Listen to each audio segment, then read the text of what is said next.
one, by my surprise, Brother Barr. I mean, many of y'all know him, many of us don't. But many of us know him in the shadow or in the shade of a businessman, a consultant.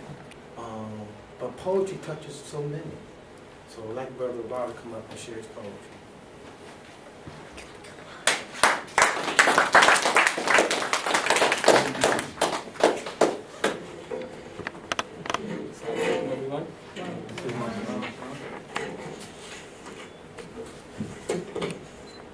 It's a difficult act to follow. It was beautiful, all the poets, and like Brother Amir said, poetry comes from deep within you.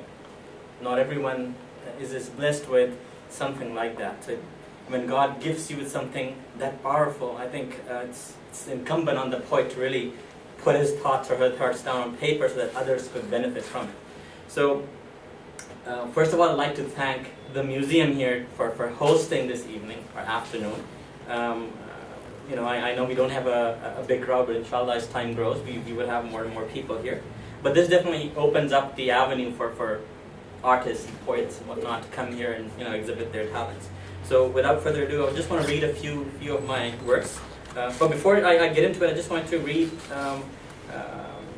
a few couplets from a Sufi poet called Bulleh Shah. He was from the Punjab region of current-day Pakistan. He lived about 300 years ago.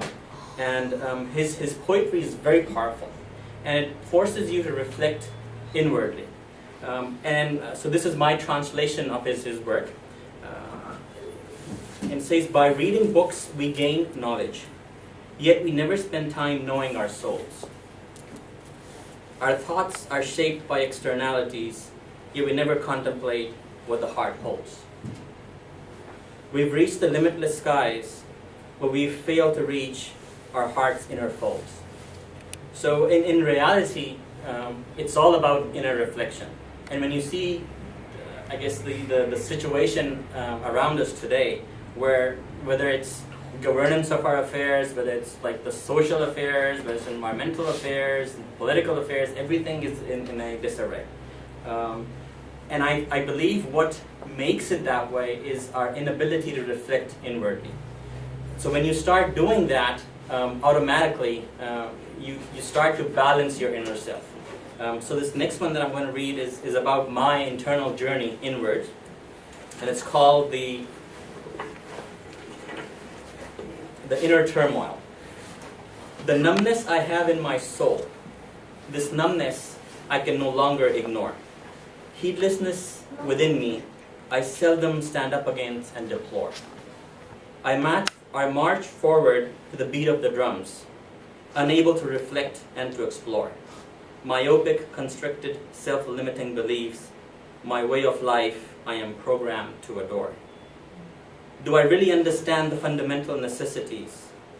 My connectivity, my dependency, my rapport. This numbness that I have in my soul is a liability I can't live with anymore. I'm going to read one more.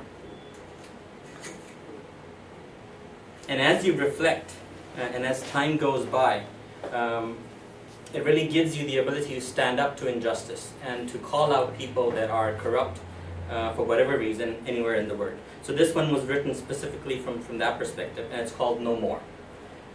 For the sake of advancement, we abuse Earth's resources.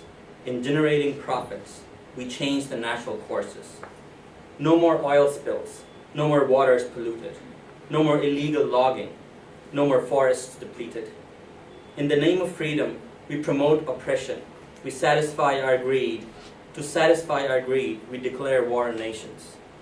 No more corporate squandering, no more public trust eroded, no more strikes on people, no more terrorists created. For the sake of globalization, we undermine nations. To exercise control, we create ethnic divisions. No more broken promises, no more underhanded dealings, no more ethnic profiling, no more public opinion wheeling.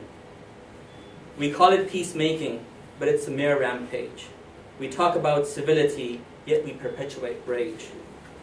No more hidden agendas, no more information masking, no more civil liberty encroachments, no more meaningless peacemaking. It only starts as a whisper that ignites a burning desire. We may fight the uprising, but we can't put out the fire. Thank you.